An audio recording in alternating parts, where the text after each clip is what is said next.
بسم الله الرحمن الرحيم إن الحمد لله نحمده ونستعينه ونستغفره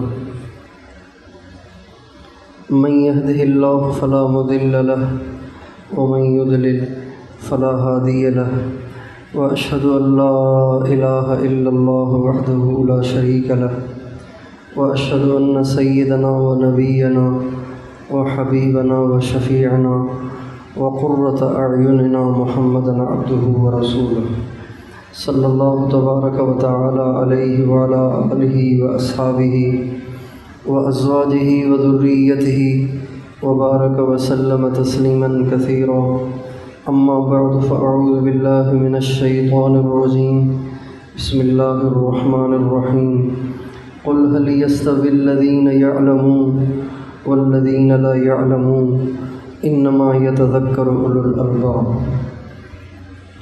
وقال تعالى انما يخشى الله من عباده العلماء سبحان ربك رب العزة عما يصفون وسلام على المرسلين والحمد لله رب العالمين اللهم صل على سيدنا محمد وعلى آل سيدنا محمد وبارك وسلم.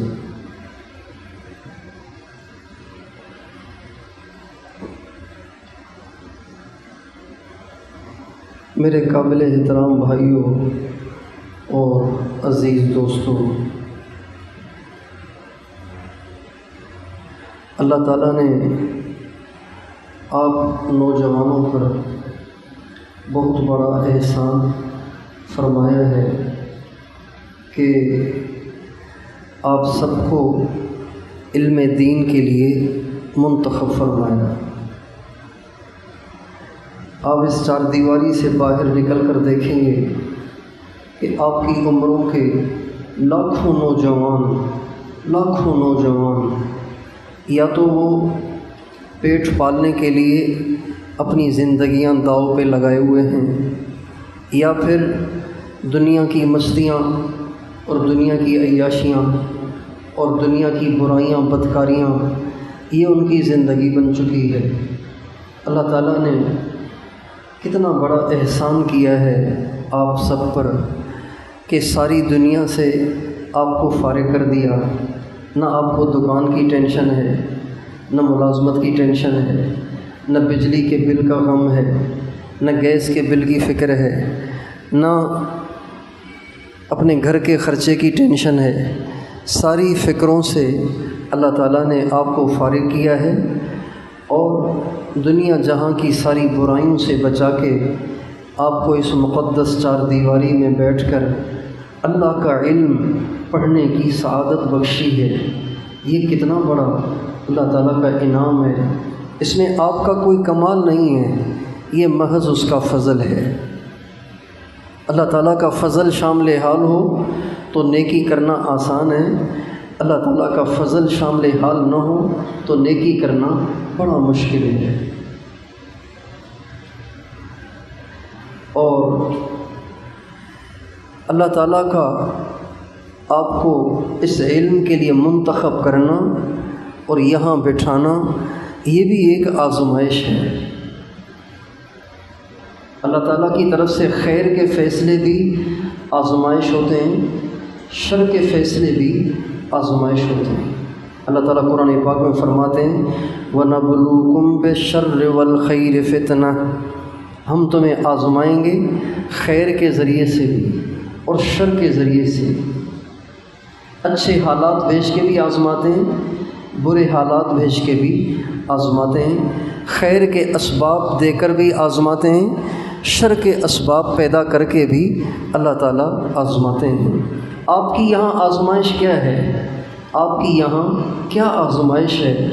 آپ کی آزمائش یہ ہے کہ اللہ تعالیٰ نے آپ کو دنیا کی فکروں سے نکال کے علم دین کے لیے وقف کر دیا.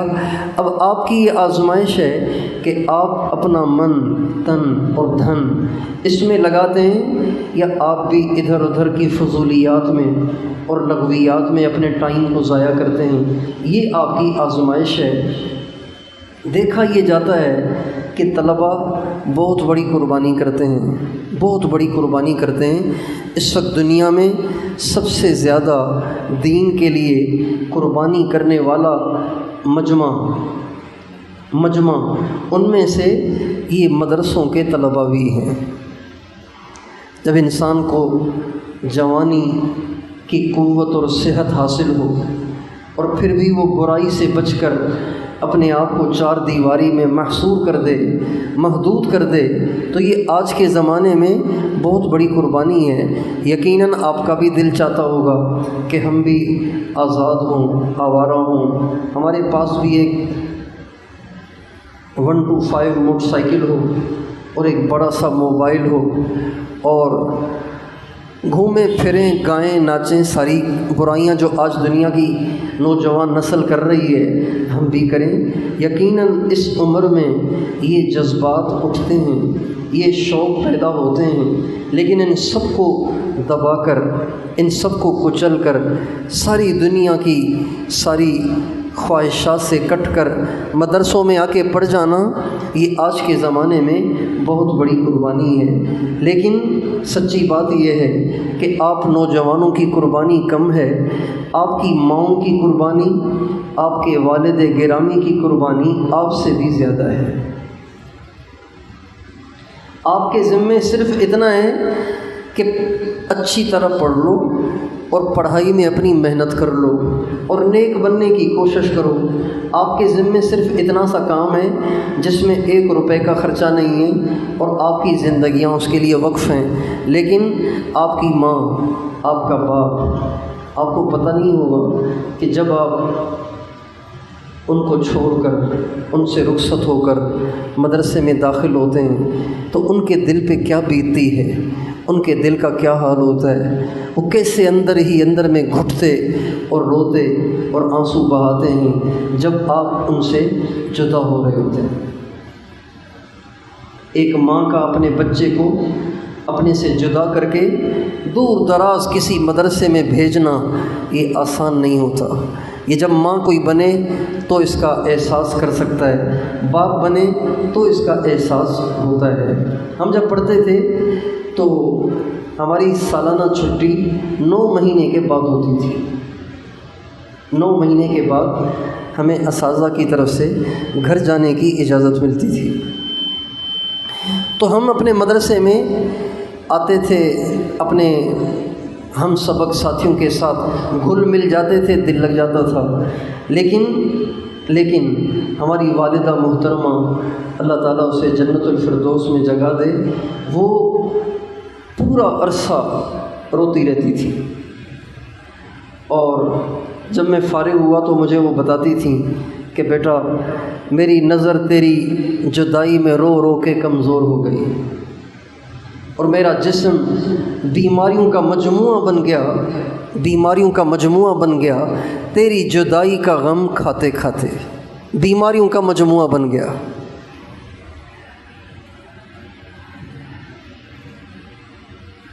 پھر اس نے سنایا کہ جب تو جاتا تھا نا، چھٹیاں گزارنے آتا، پھر دوبارہ مدرسے جاتا، تو میں کئی دن تک تیری اس چارپائی کو دیکھ کے روتی تھی جس پہ تو سویا کرتا تھا، تیرے کپڑوں کو دیکھ کے روتی تھی جو تو چھوڑ کے جاتا تھا، ان برتنوں کو دیکھ کے روتی تھی جن برتنوں میں تجھے کھانا کھلاتی تھی۔ تو یہ صرف میری کہانی نہیں ہے، یہ آپ سب کی کہانی ہے۔ مائیں ہوتی ہیں چاہے کسی کی بھی ہوں، ہر ماں ایسی ہی محبت کرنے والی ہوتی ہے۔ آپ کی ماؤں کی اتنی بڑی قربانی ہے، آپ کے والد کی اتنی بڑی قربانی ہے۔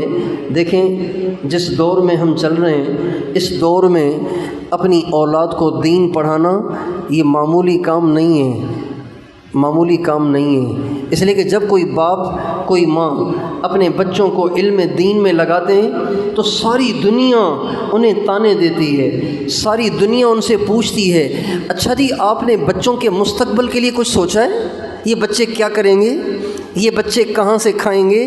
یہ سوال ہزاروں دفعہ سننے کو ملتا ہے، ہزاروں دفعہ سننے کو ملتا ہے، ہزاروں دفعہ سننے کو ملتا ہے۔ انسان ایک کو جواب دیتا ہے، 2 کو جواب دیتا ہے، 4 کو جواب دیتا ہے، آخر ہی اس سوال سے انسان کا اپنا بھی دل متاثر ہوتا ہے، اور سوچتا ہے یار بات تو صحیح کہہ رہے ہیں، اگر میرا بچہ عالم بن گیا، قاری بن گیا، حافظ بن گیا تو زیادہ سے زیادہ کسی مسجد کا امام لگے گا، اور اماموں کی تنخواہ 6,000 8,000 10,000۔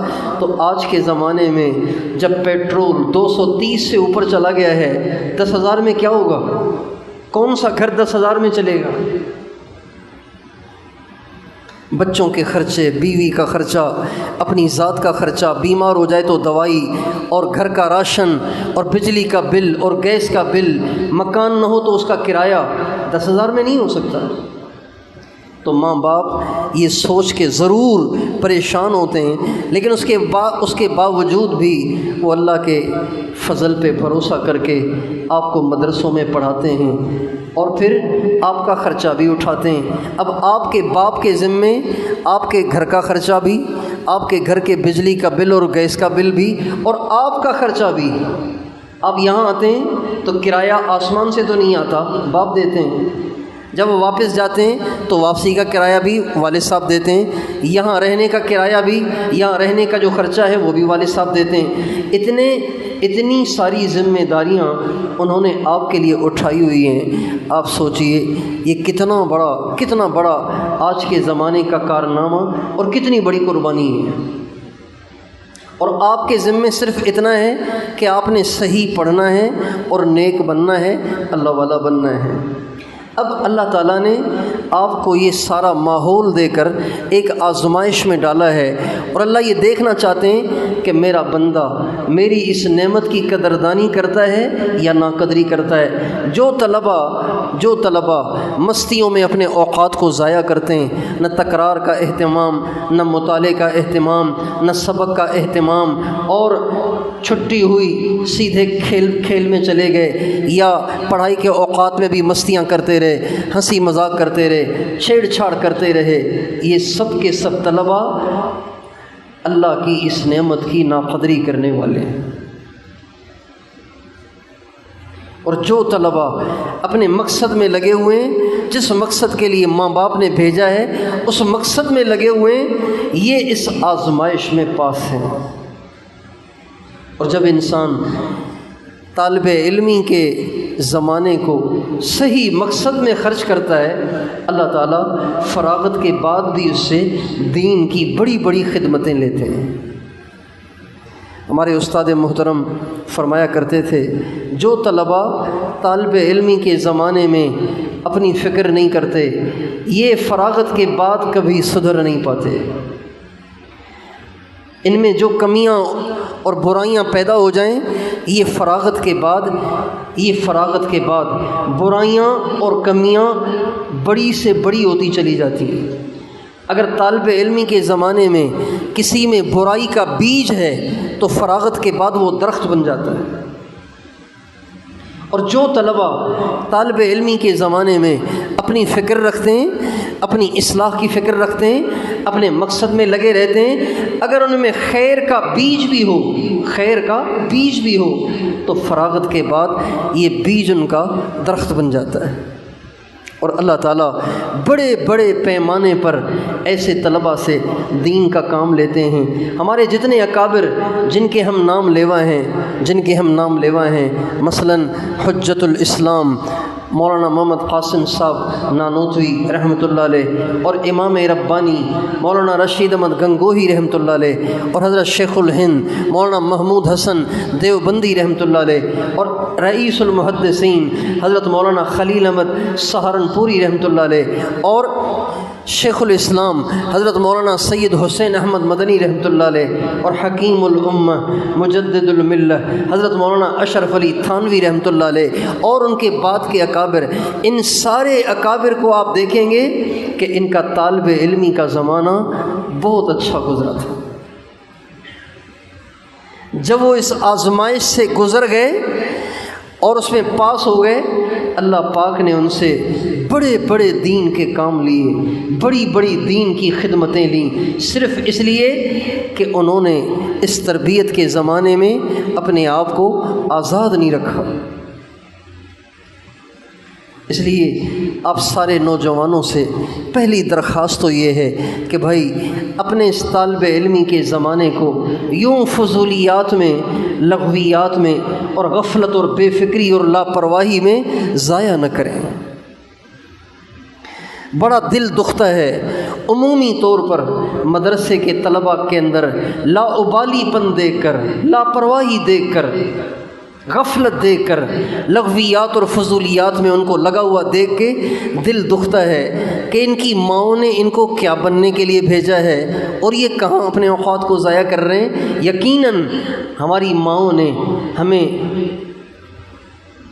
ان مدارس میں حضرت مدنی جیسا بننے کے لیے بھیجا ہے، حضرت تھانوی جیسا بننے کے لیے بھیجا ہے۔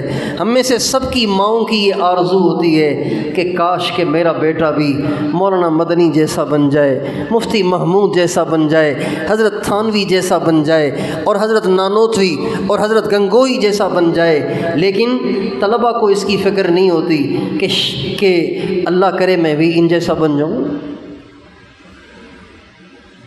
تو پہلی درخواست آپ سارے نوجوانوں سے یہ ہے کہ آپ اپنے اوقات کو ضائع کرنے سے بچیں، اپنے مقصد میں اپنے اوقات کو صرف کریں اور اس کی فکر رکھیں کہ جس مقصد کے لیے میں آیا ہوں اس مقصد میں پورا اتر رہا ہوں یا نہیں۔ پہلی درخواست تو آپ سے یہ ہے۔ دوسری درخواست یہ ہے کہ جو بننے کے ارادے سے آپ مدرسے میں آتے ہیں، آپ کے ماں باپ نے آپ کو بھیجا ہے، ویسا بننے کے لیے آپ کو چند کام کرنے پڑیں گے۔ جیسے ہمارے بڑے بن گئے تھے اور جیسے بننے کی آپ کو بھی تمنا ہوگی اور آپ کے ماں باپ کو بھی تمنا ہوگی، ویسا بننے کے لیے آپ کو چند کاموں کی پابندی کرنی پڑے گی۔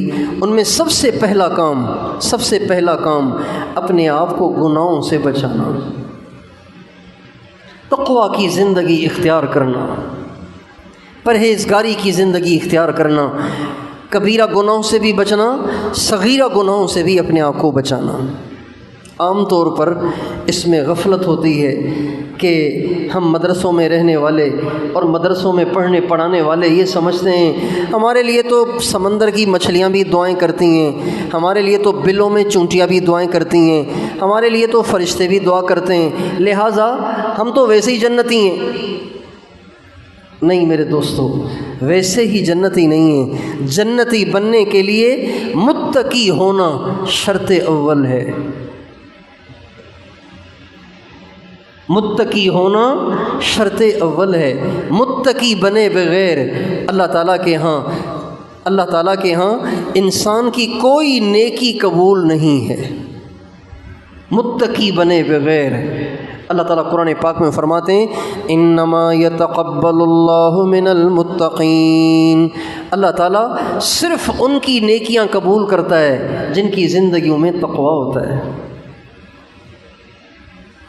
ہمارے نبی کا ارشاد ہے کل قیامت کے دن بہت سے لوگ ایسے آئیں گے جن کے پاس پہاڑوں جتنی نیکیاں ہوں گی، پہاڑوں جتنی نیکیاں، مدرسے میں پڑھے بھی، قرآن بھی پڑھتے رہے، تلاوت بھی کرتے رہے اور تبلیغ میں بھی 3 دن لگاتے رہے، 40 دن چھٹیوں میں لگاتے رہے اور نمازیں بھی پڑھاتے رہے، چھوٹے چھوٹے بچوں کو بھی پڑھاتے رہے، یہ ساری نیکیاں کرتے رہے۔ ایسے لوگ قیامت کے دن آئیں گے جن کے پاس پہاڑوں جتنی نیکیاں ہوں گی، لیکن اللہ تعالیٰ ان کو فرمائیں گے جنت میں تمہارا کوئی حصہ نہیں، تمہارے لیے جہنم کی آگ تیار ہے۔ صحابہ نے کہا یا رسول اللہ ایسے کون سے لوگ ہوں گے کہ نیکیاں تو پہاڑ جتنی اور جنت میں ان کا کوئی حصہ ہی نہیں ہوگا؟ آپ نے فرمایا وہ لوگ ہوں گے جو نیکیاں تو پہاڑوں جتنی کریں گے، لیکن جب کبھی انہیں گناہ کا موقع ملتا تھا وہ گناہ سے باز نہیں آتے تھے، گناہ کرتے تھے۔ غیبت کے موقع پر غیبت، بد نظری کے موقع پہ بد نظری، تنہائی میں اللہ کو ناراض کرنے والے کام، یہ وہ سرزد ان سے سرزد ہوتے تھے، لہٰذا ان کی پہاڑوں جتنی نیکیاں اللہ برباد کر دے گا اور ان کو دوزخ میں ڈالے گا۔ اس لیے میرے دوستو، پہلی چیز جو آپ کی قبولیت کے لیے شرط اول ہے وہ تقوی ہے۔ حضرت ابی بن کعب رضی اللہ تعالی عنہ سے حضرت عمر نے ایک دفعہ پوچھا کہ ابی، مجھے یہ تو بتاؤ کہ تقوی کسے کہتے ہیں، تقوی کسے کہتے ہیں؟ حضرت ابی بن کعب نے حضرت عمر سے کہا، امیر المومنین، آپ کبھی ایسی پگڈنڈی سے گزریں، ایسی پگڈنڈی، سندھی میں کہتے ہیں بنو، ایسی پگڈنڈی سے گزریں جس کے دائیں بائیں کانٹے دار جھاڑیاں ہوں؟ تو فرمایا ہاں میں گزرا ہوں۔ کہا جی آپ کیسے گزرتے ہیں؟ تو فرمایا اس پگڈنڈی سے میں ایسے گزرتا ہوں کہ ادھر سے بھی دامن کو بچاتا ہوں، ادھر سے بھی دامن کو بچاتا ہوں کہ کہیں کسی جھاڑی میں میرا دامن الجھ نہ جائے، اور اپنے دامن کو دونوں طرف سے بچا کے پھر گزرتا ہوں۔ حضرت ابی بن کعب رضی اللہ عنہ کہنے لگے، امیر المومنین، بس تقوی اسی کا نام ہے کہ اپنی زبان کو بچاتے ہوئے، اپنے کانوں کو بچاتے ہوئے، اپنی نظر کو بچاتے ہوئے، اپنی شرمگاہ کو بچاتے ہوئے، اپنے دل کو بچاتے ہوئے، اپنے خیالات کو بچاتے ہوئے زندگی گزارنا، حرام سے بچنا، اس کا نام تقوی ہے۔ تو آپ نوجوان ہیں اور جوانی میں گناہوں کے بہت خیالات آتے ہیں، اور پھر جس دور میں ہم چل رہے ہیں اس دور میں گناہ کرنا مشکل ہی نہیں ہے، بالکل آسان ہو گیا ہے۔ آج سے 30 سال پہلے، 20 سال پہلے جو گناہ کرنا دنیا دار کے لیے مشکل تھا، آج وہ گناہ دین دار کے لیے بھی کرنا آسان ہو گیا ہے۔ میں جہاں کا رہنے والا ہوں وہاں پہ ہمارا بڑا شہر ہے، اس پورے شہر میں ایک سینما تھا، سینما جہاں لوگ فلم دیکھنے جاتے تھے، ایک سینما ہوتا تھا۔ تو بہت سے لوگوں کا دل کرتا تھا کہ ہم بھی فلم دیکھنے جائیں، لیکن شرما شرمی بیچارے بدنامی کے خوف سے فلم دیکھنے نہیں جاتے تھے۔ اب آپ دیکھیں، آج اگر بازار میں 1000 آدمی موجود ہیں تو 1000 کے پاس سینما موجود ہے، اور ان سینماؤں میں وہ کچھ ہے جو اس سینما میں بھی نہیں ہوتا تھا۔ گناہوں کا ماحول اتنا آسان ہو گیا، برائی کو کرنا اتنا آسان ہو گیا۔ اس ماحول میں جب کہ جوانی کی عمر ہو، جو اپنے آپ کو بچائے گا اللہ کو کتنا اچھا لگے گا، اللہ پاک کو کتنا اچھا لگے گا۔ اس لیے تقوی اختیار کرنے کے سب سے زیادہ مستحق آپ مدرسے کے طلباء ہیں کہ آپ کا دامن برائی سے بے داغ ہونا چاہیے۔ آپ برائی سے ضرور بچا کریں، اپنے آپ کو برائی سے بچا کریں، اپنی زبان پہ پابندی لگائیں، اپنے کانوں پہ پابندی لگائیں، اپنی نظر پہ پابندی لگائیں، اپنی شرمگاہ کو بچائیں، ہر برائی سے اپنے آپ کو بچائیں۔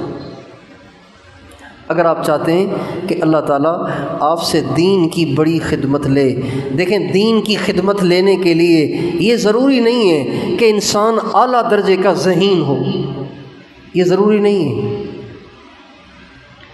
لیکن یہ ضرور ہے کہ دین کی خدمت آپ کرنا چاہتے ہیں تو آپ کا متقی ہونا ضروری ہے۔ اگر آپ متقی ہوں گے اللہ آپ سے دین کا کام لیں گے، اللہ آپ سے دین کی خدمت لیں گے، اللہ آپ کو ہزاروں انسانوں کی ہدایت کا ذریعہ بنائیں گے۔ تو سب سے پہلی آپ سب سے دست بستہ نوجوانوں سے یہ درخواست ہے کہ دوستو متقی بن جاؤ، تقوی کو اختیار کرو، گناہوں سے اپنے آپ کو بچاؤ۔ بے شک آج گناہوں سے بچنا بہت مشکل ہو گیا ہے، لیکن جب کوئی کام مشکل بن جائے تو اس کی قیمت بھی بڑھ جاتی ہے۔ ہمارے نبی نے ایک دفعہ فرمایا اپنے صحابہ سے کہ ایک زمانہ ایسا آئے گا کہ میرے دین کو مضبوطی سے پکڑنا ایسا مشکل ہو جائے گا جیسے مٹھی میں انگارے کو پکڑنا۔ مٹھی میں انگارے کو پکڑنا کتنا مشکل ہے، اتنا مشکل ہو جائے گا میری سنت پہ چلنا، میرے دین پہ چلنا، تقویٰ کی زندگی اختیار کرنا۔ پھر آپ نے فرمایا جو اس زمانے میں میرے دین کو مضبوطی سے پکڑے گا اللہ تعالیٰ اس کو 50 کا اجر عطا فرمائیں گے۔ صحابہ نے کہا امنہم ام منا، یا رسول اللہ 50 ان کے یا 50 ہمارے؟ آپ نے فرمایا بل منکم، بلکہ تمہارے 50 کا اس کو اجر ملے گا، 50 صحابہ کا اجر ملے گا اگر کوئی بے دینی کے ماحول میں دین پہ چل رہا ہو، اپنے دامن کو برائی سے بچا رہا ہو اور تقویٰ کی زندگی گزار رہا ہو۔ تو دوسری درخواست آپ سارے نوجوانوں سے یہ ہے کہ بھائیو تقویٰ کو لازم پکڑیں، اپنے آپ پہ پہرے دار بن جائیں، پہرے دار بن جائیں کہ آپ کی نظر غلط نہ دیکھے، آپ کی زبان غلط نہ بولے، آپ کے کان غلط نہ سنیں، آپ کا ذہن غلط طرف نہ جائے، آپ کے دل میں غلط خواہشیں پیدا نہ ہوں، اور آپ کی شرمگاہ غلط استعمال نہ ہو۔ اپنے آپ پہ پہرے دار بن جائیں، اپنے آپ پہ پہرے دار بن جائیں، یہ دوسری درخواست ہے۔ تیسری درخواست یہ ہے کہ علم دین ہمیشہ ادب سے آتا ہے۔ جو با ادب ہوتے ہیں وہ با نصیب ہوتے ہیں، اور جو بے ادب ہوتے ہیں وہ بے نصیب ہو جاتے ہیں۔ ہمارے بزرگوں نے بہت سارے واقعات کتابوں میں لکھے ہیں جن میں ان کے بھی واقعات لکھیں جو بے ادب تھے، اور پھر وہ کیسے ذلیل ہوئے اور کیسے محروم ہوئے، اور ان کے بھی واقعات لکھیں جو بڑے با ادب تھے اور اللہ نے ان کو کتنی عزت اور قبولیت عطا فرمائی۔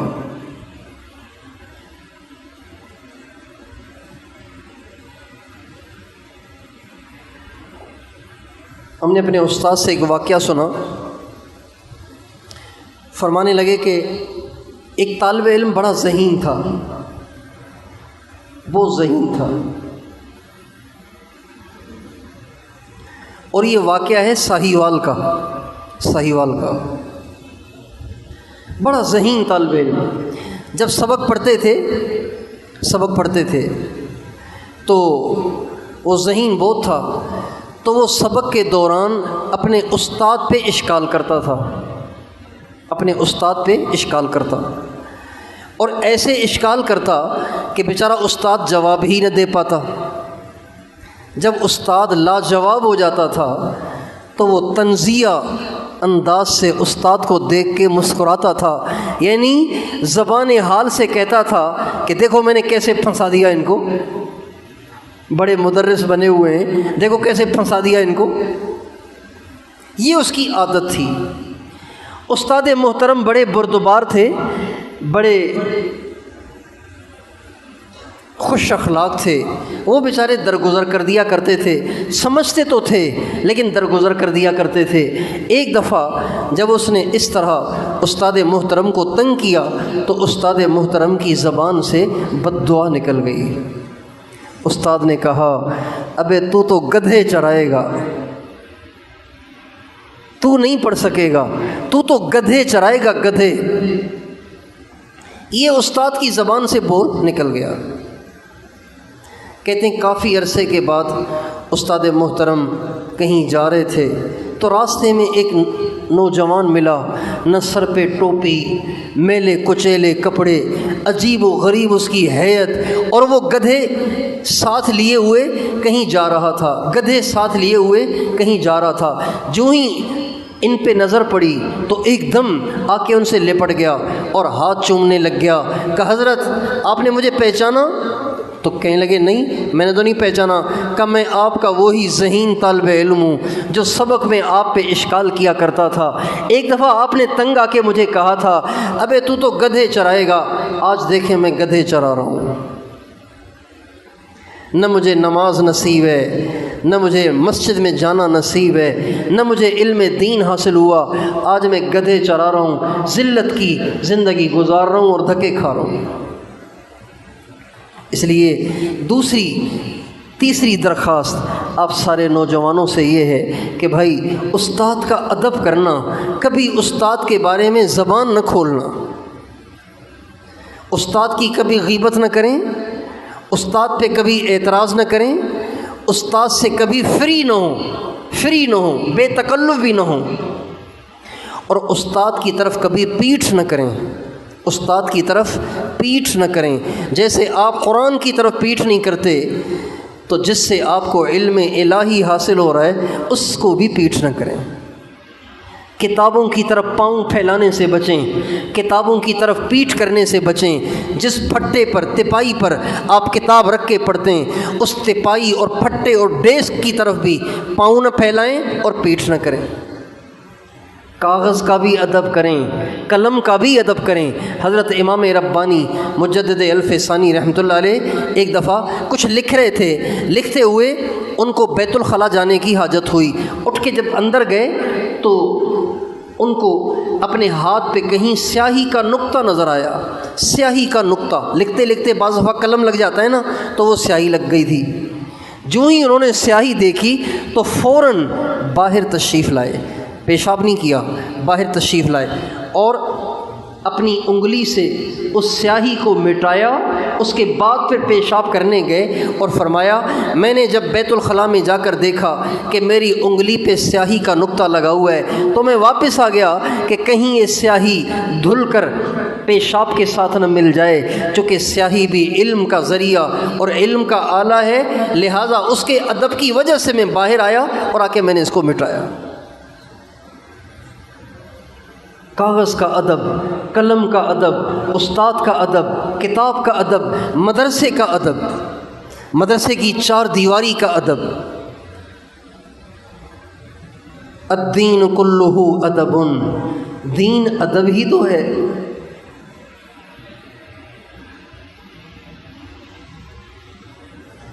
یہ تیسری درخواست ہے آپ سے۔ چوتھی درخواست یہ ہے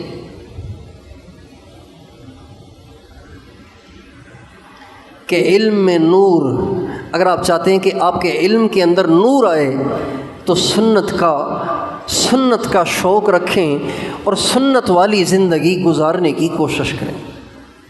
یہ چوتھی درخواست ہے۔ اتباع سنت کو لازم پکڑیں، اتباع سنت کو لازم پکڑیں۔ اللہ تعالیٰ قرآن پاک میں اپنے نبی سے فرماتے ہیں قل ان کنتم تحبون اللہ فاتبعونی یحببکم اللہ ویغفر لکم ذنوبکم واللہ غفور الرحیم۔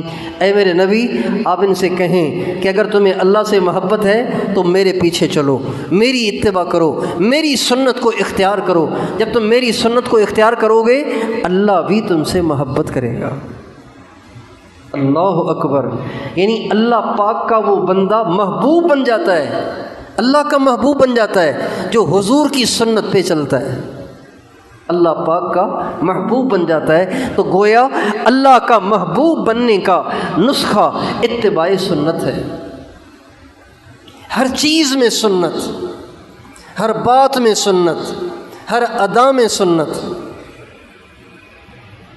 دیکھیں حضور اکرم صلی اللہ علیہ وسلم کی سنت کا نام ہی تو دین ہے نا، دین کوئی الگ چیز تو نہیں ہے، سنت کا نام ہی تو دین ہے۔ اور اگر دین مدرسے میں پڑھنے والے طلباء میں نہ آیا تو بتائیے بازار والوں میں کیسے آئے گا، یونیورسٹی میں پڑھنے والوں میں کیسے آئے گا، کالج میں پڑھنے والوں میں کیسے آئے گا؟ اگر مدرسے میں پڑھنے والے طلباء جان کر بھی سنت کی دھجیاں اڑائیں تو پھر یونیورسٹی والوں سے سنت پہ چلنے کی کیسے توقع کی جا سکتی ہے؟ مدرسے میں پڑھنے والے طلباء کی کوئی ادا، کوئی حرکت، کوئی ادا، کوئی کام سنت سے ہٹ کے نہیں ہونا چاہیے۔ ہمارے اکابر نے بڑا سنت کا اہتمام کیا ہے۔ حضرت شیخ الہند مولانا محمود حسن رحمۃ اللہ علیہ کو کسی نے دیکھا کہ وطر کی 3 رکعت پڑھ کر اس کے بعد 2 رکعت بیٹھ کے پڑھا کرتے تھے، 2 رکعت وطر کے بعد بیٹھ کے پڑھا کرتے تھے، سنت بھی یہی ہے۔ ہمارے نبی وطر کے بعد 2 رکعت پڑھتے تھے اور وہ بیٹھ کے پڑھتے تھے۔ پہلی رکعت میں اذا زلزلت پڑھتے تھے، دوسری رکعت میں قل یا ایھا الکافرون پڑھتے تھے۔ تو حضرت شیخ الہند کو کسی نے دیکھا کہ وطر کے بعد مستقل 2 رکعت بیٹھ کے پڑھتے ہیں، تو اس نے کہا حضرت آپ بیٹھ کے 2 رکعت پڑھتے ہیں تو بیٹھ کے پڑھنے میں تو آدھا اجر ملتا ہے، کھڑے ہو کے پڑھنے میں تو پورا اجر ملتا ہے، تو آپ کھڑے ہو کے پڑھ لیا کریں نا۔ تو فرمانے لگے بھائی اجر تو بے شک کھڑے ہونے میں زیادہ ہے، لیکن کیا کریں، طبیعت سنت کی طرف زیادہ مائل ہے، اس لیے ہم تو وہی کریں گے جو سنت ہے، چاہے ہمیں اجر تھوڑا ہی ملے۔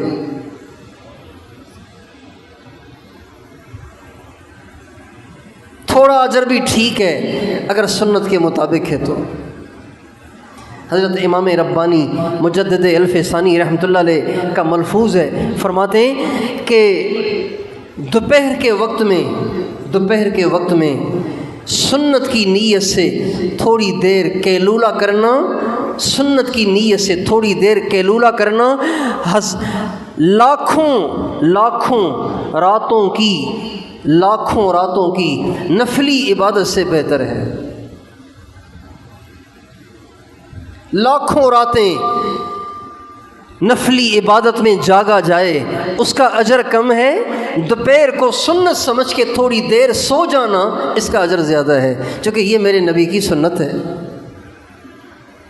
سنت کا اتنا بڑا درجہ ہے، تو آپ سارے نوجوانوں سے، دوستوں سے درخواست ہے کہ سنت پہ چلو، اپنا لباس سنت کے مطابق بناؤ۔ طلباء کا لال پیلے قسم کے، دنیا دار قسم کے کلر کے کپڑے پہننا یہ اچھا نہیں ہوتا۔ ان کو تو نیکوں کا شعار اور نیکوں کا طریقہ اور نیکوں کی شکل و صورت کو اختیار کرنا چاہیے۔ آپ بتائیے کہ آپ نے کہیں کوئی ایسے اللہ والے دیکھیں جنہوں نے سرخ رنگ کے کپڑے پہنے ہوں، یا نیلے رنگ کے کپڑے پہنے ہوں، یا براؤن رنگ کے کپڑے پہنے ہوں، یا گرین رنگ کے کپڑے پہنے ہوں؟ کبھی دیکھیں؟ ہمیشہ اہل اللہ کو آپ دیکھیں گے یا تو وہ سفید لباس پہنتے ہیں یا پھر لائٹ کلر، جو ہلکے ہلکے کلر ہوتے ہیں نا، جیسے بوسکی رنگ کا ہے، خاکی رنگ کا ہے، اس رنگ کے کپڑے پہنتے ہیں، اور یہ سنت ہے۔ تو کوشش کریں ہر چیز میں اتباع سنت کو لازم پکڑیں۔ اللہ تعالیٰ توفیق دے تو سر پہ پگڑی بھی پہنیں، جیب میں مسواک بھی رکھیں، کف نہ پہنیں، کالر نہ پہنیں، اپنے پانچوں کو ٹخنوں سے اوپر رکھیں۔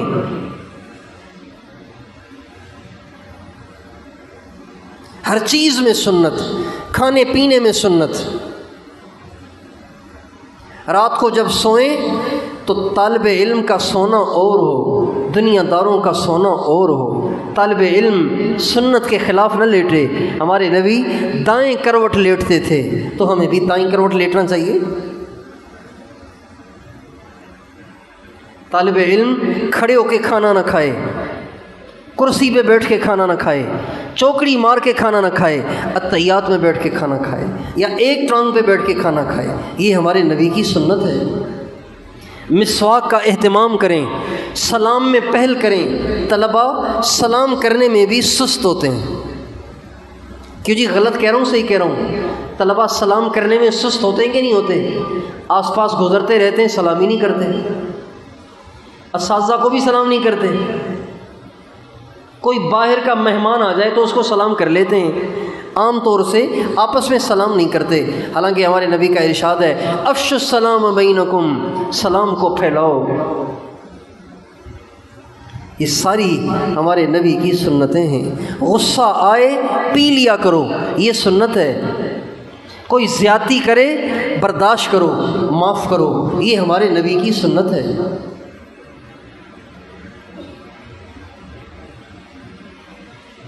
ہر چیز میں اتباع سنت کو لازم پکڑیں۔ یہ 4 چیزیں ہو گئیں۔ 5ویں چیز یہ ہے کہ جس راستے پہ آپ چلے ہیں اس راستے میں کامیابی اللہ کی طرف سے ملتی ہے۔ بہت سے طلباء ایسے نظر آتے ہیں، ذہین بھی ہوتے ہیں اور اللہ والے اور نیک بھی ہوتے ہیں، لیکن بیچارے نہیں پڑھ پاتے، درمیان میں ہی چھوڑ دیتے ہیں۔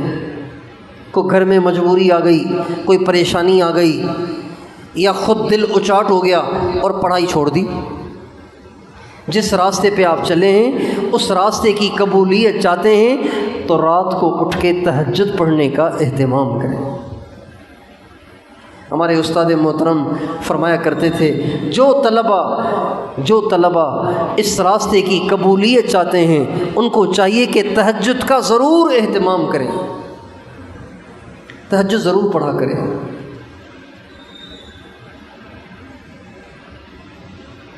ہمارے نبی کا ارشاد ہے، علیکم بقیام اللیل، تہجد کو لازم پکڑو، فإنہ دأب الصالحین من قبلکم، اس لیے کہ پچھلے زمانے کے اہل اللہ کا تہجد پڑھنا طریقہ اور شیوا رہا ہے۔ ہمارے نبی ہمیشہ تہجد پڑھتے تھے۔ اللہ تعالیٰ نے ہمارے نبی کو تہجد کی ترغیب دی ہے۔ اللہ تعالیٰ فرماتے ہیں، یا ایھا المزمل قم اللیل الا قلیلا نصفہ او انقص منہ قلیلا او زد علیہ ورتل القرآن ترتیلا انا سنلقی علیک قولا ثقیلا ان ناشئۃ اللیل ہی اشد وطئا واقوم قیلا ان لک فی النہار سبحا طویلا۔ یہ تہجد کی ترغیب ہے۔ وَاذْكُرِ اسْمَ رَبِّكَ وَتَبَتَّلْ إِلَيْهِ تَبْتِيلًا رَبُّ الْمَشْرِقِ وَالْمَغْرِبِ لَا إِلَٰهَ إِلَّا هُوَ فَاتَّخِذْهُ وَكِيلًا۔ یہ ساری تہجد کی ترغیب ہے۔ وَمِنَ اللَّيْلِ فَتَهَجَّدْ بِهِ نَافِلَةً لَكَ عَسَىٰ أَن يَبْعَثَكَ رَبُّكَ مَقَامًا مَحْمُودًا۔ اے نبی تہجد پڑھا کریں، اللہ اس کی برکت سے آپ کو مقام محمود پہ پہنچائے گا۔